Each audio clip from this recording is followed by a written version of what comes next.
Selamat pagi. Selamat pagi teman-teman semua.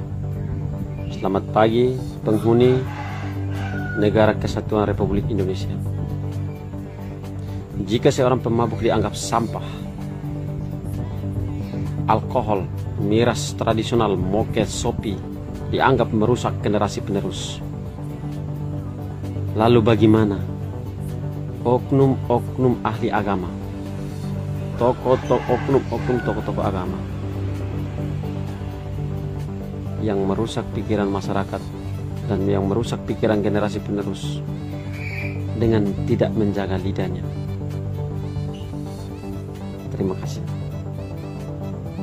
Seperti Ustadz Karbitan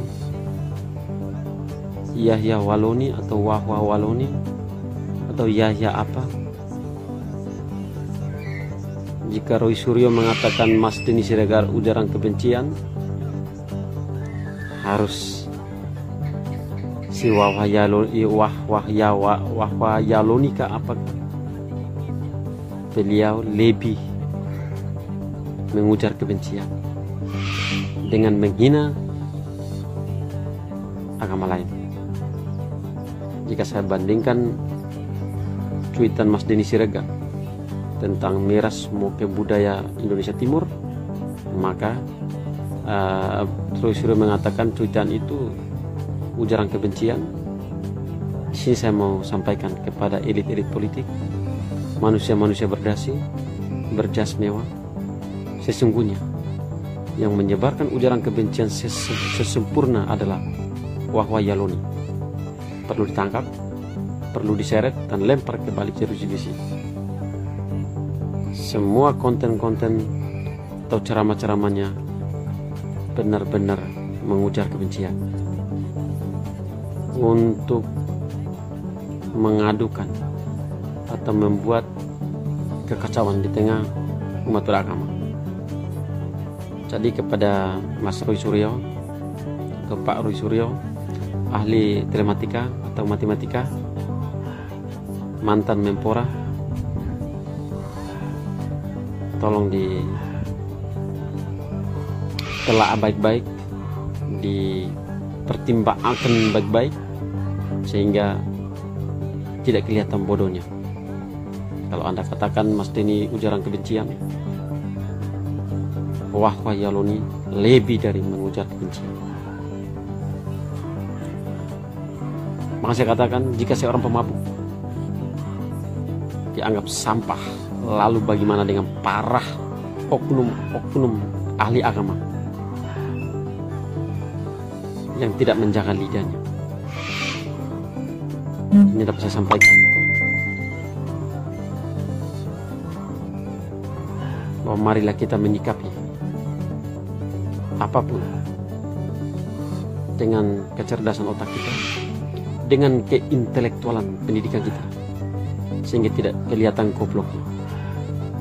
Maka saya sampaikan di sini sekali lagi, kami Indonesia Timur bukan merusak generasi penerus. Sope, minuman keras alkohol tradisional dari Indonesia Timur tidak pernah merusak generasi penerus. Yang merusak generasi penerus adalah oknum-oknum yang tiap hari, para oknum-oknum ahli agama, tokoh agama, yang tiap hari ceramah dengan membenci, menghujat, menghina agama orang lain atau kepercayaan orang lain. Salah satu contoh, Wahwa Yaloni, Waloni. Itu bukan ustadz, itu Lucifer, Dajjal. Jadi teman-teman umat muslim yang amat sangat saya hormati, yang amat sangat saya hargai, banyak sekali teman-teman saya agama muslim yang asli yang asli bukan karbitan. Kalian dibesarkan, dilahirkan dalam ajaran agama muslim yang kental. Kalian lebih tahu dan sangat tahu tentang agama Islam. Kok bisa kalian dipimpin mendengarkan ceramah orang yang baru memeluk agama Islam. Baca ayat Al-Quran saja komat kami, tapi sok-sokan ahli kitab Al-Quran. Nah ini, saya saranin kepada teman-teman agama muslim, santriwan, santriwati, para kiai, para ustadz, para ulama, seharusnya kalian yang duduk di mimbar itu ceramah, lalu mereka yang baru mengenal agama Islam ini mendengarkan. Yang merusak ketoleransian umat agama muslim dengan agama lain adalah orang-orang yang oknum-oknum yang baru memeluk agama Islam. Mereka yang merusak, bukan orang-orang yang, saya banyak sekali teman-teman saya kiai, ustadz, banyak sekali, ribuan.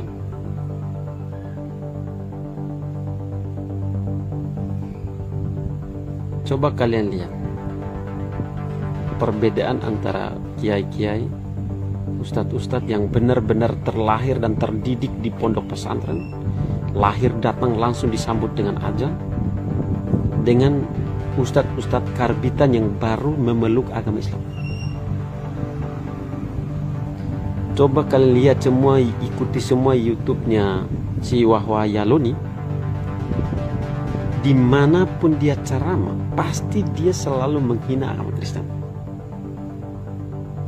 Sedangkan dia sendiri saja baru memeluk agama Islam seumur jagung, tapi dia sudah berani sesumbar di mana-mana. Ceramah yang beliau sampaikan di mimbar di setiap masjid ataupun pengajian itu semua isinya ujaran kebencian. Ujaran kebencian. Saya agama Katolik, lahir dan besar terlahir Katolik Roma, tapi saya sangat nyaman sekali nonton ceramah-ceramah para kiai seperti dan para kiai dan para ustadz seperti almarhum siapa MZ siapa ya, ustadz itu beliau, saya lupa namanya. Habis itu almarhum Ustadz Jeffrey Al-Bukhari, dan ada satu kiai dari Bangkalan. Nyaman sekali, sejuk sekali kita dengarnya itu, karena mereka mengajarkan, menyampaikan ayat-ayat Al-Quran yang sesungguhnya. Jadi di dalam ceramah mereka itu tidak ada sama sekali ujaran kebencian. Itu orang-orang ustadz, kiai ataupun haji yang benar-benar terlahir dalam agama muslim, Tapi yang paling parah ini ustadz-ustadz karbitan yang baru kemarin mengenal agama Islam, sesumbar kuar-kuarnya seolah-olah dia itu benar-benar ahli kitab Al-Quran. Ini yang oknum seperti ini yang merusak ketoleransian. Oknum-oknum seperti ini yang merusak ketoleransian antara umat beragama. Demi mendongkrak popularitasnya sampai di agama muslim, atau setelah memeluk agama muslim, setelah mengucapkan kalimat syahadah,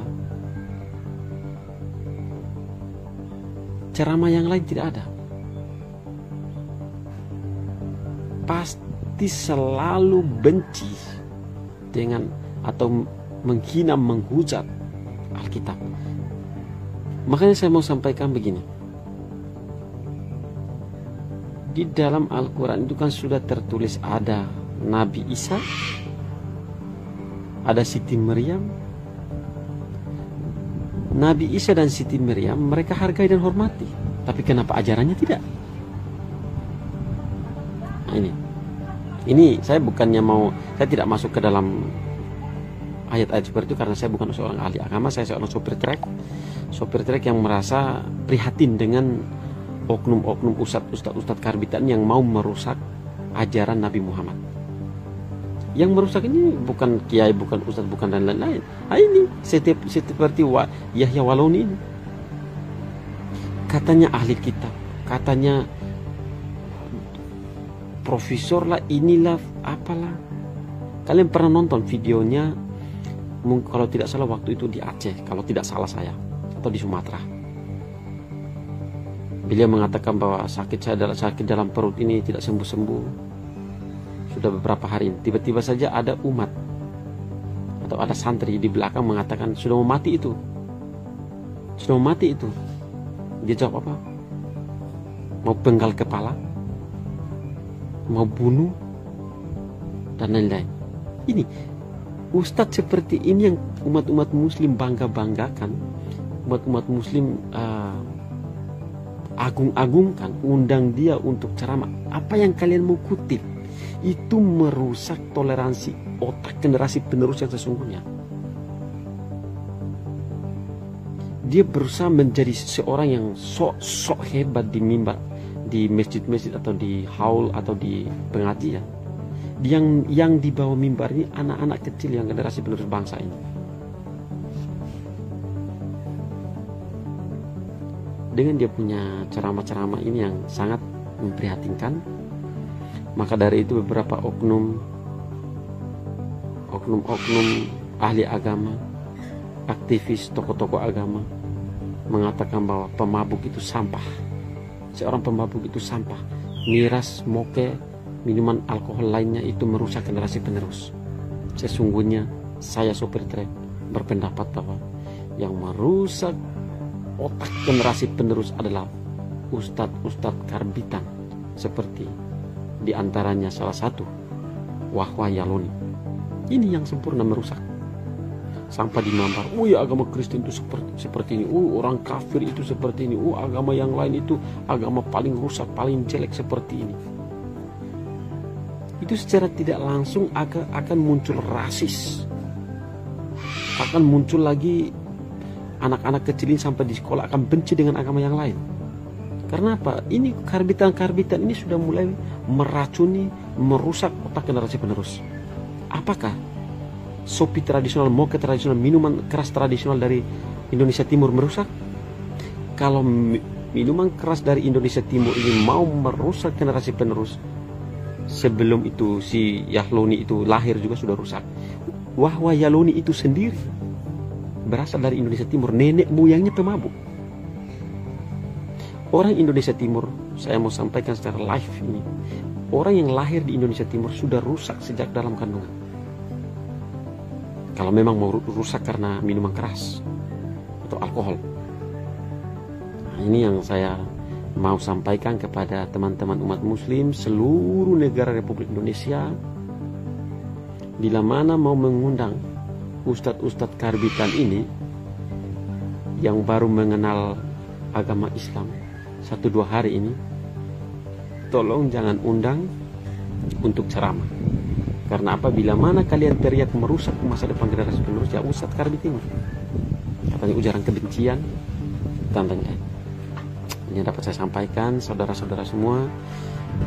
Semoga kita cerdas menanggapi ocehan-ocehan oknum-oknum di luar sana, sehingga tidak terprovokasi, sehingga tidak terpancing. Bila mana mereka ceramah, khusus untuk umat-umat muslim, teman-teman agama muslim, saudara-saudara saya umat muslim.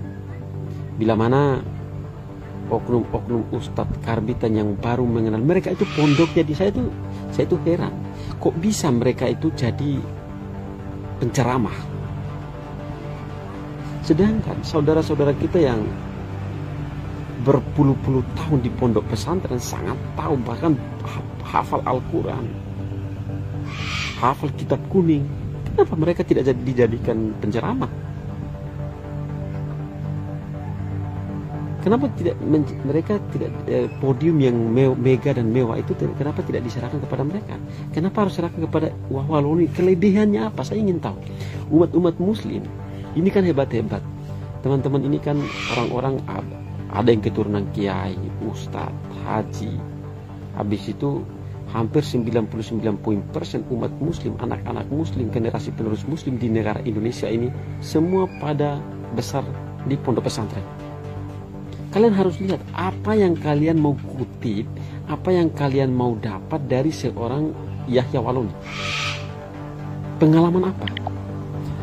Kalau manusia yang biasa, malah manusia normal, kita manusia ini, bila mana kita mendengar sebuah ceramah, sebuah pidato, sebuah penyampaian dari seorang yang kita anggap berpengalaman, kita mau mengutip sebuah pengalaman atau mau merasa termotivasi atau mau merasa mendapatkan sebuah pelajaran yang baru, sehingga kita mendengar, kita mengamati pembicaraannya.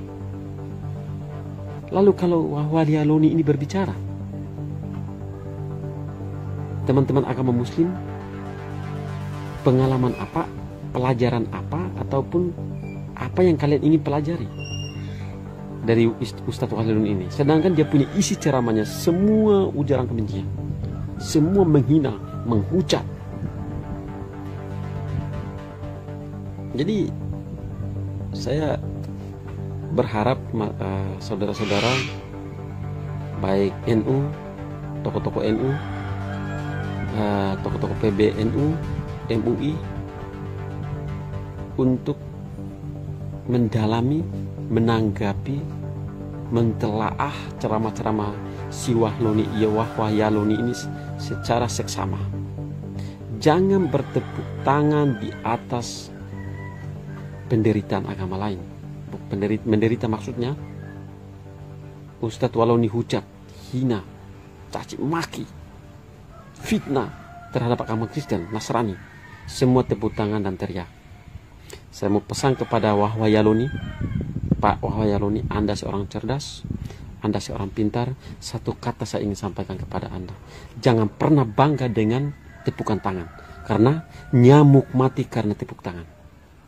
Supaya Anda paham, nyamuk itu mati karena tepuk tangan. Dan sekali lagi saya meminta, menghimbau, memohon kepada para tokoh-tokoh ulama besar Indonesia, PBNU dan MUI Muhammadiyah, untuk memberi teguran.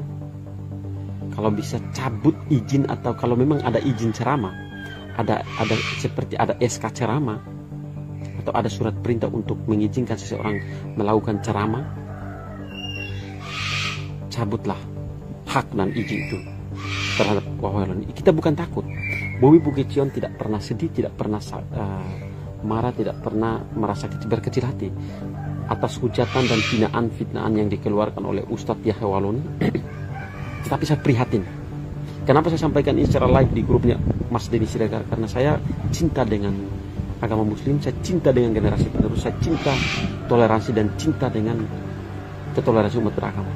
Maka dari itu saya sampaikan di sini. Sebab banyak sekali akhir-akhirnya mengatakan moke minuman keras merusak generasi penerus, merusak pikiran generasi penerus. Maka saya sampaikan di sini bahwa yang merusak otak dan merusak masa depan generasi penerus adalah Ustadz Yahya Waloni dan Ustadz Karbitan yang baru mengenal agama Islam 2 atau 3 hari, sehingga keluar di panggung seolah mereka ahli kitab Taurat, ahli kitab Al-Quran, ahli kitab suci dan lain-lain. Oke saudara-saudara, apa yang saya sampaikan ini belum tentu baik semua, belum tentu salah semua, tapi mohon didengarkan.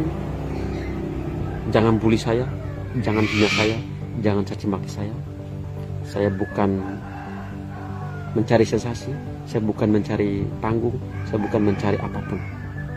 Saya cinta ketoleransian umat beragama, suku dan ras di negara Republik Indonesia ini.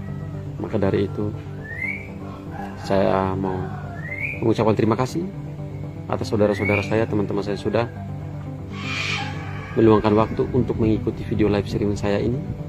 Semoga saja bermanfaat bagi kita, dan semoga saja bermanfaat bagi ketoleransian umat beragama di NKRI ini.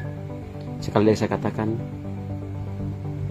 bila mana seorang pemabuk dianggap sampah, lalu bagaimana oknum-oknum yang tidak menjaga lidah, mengujar, menghina, menghujat agama lain. Sampai jumpa. Salam buat teman-teman agama Kristen, salve buat teman-teman agama Katolik. Assalamualaikum warahmatullahi wabarakatuh buat teman-teman agama Muslim. Om Swastiastu buat teman-teman agama Hindu. Namo Buddhaya buat teman-teman agama Buddha. Salam sejahtera, salam kebajikan buat kita semua. NKRI harga mati.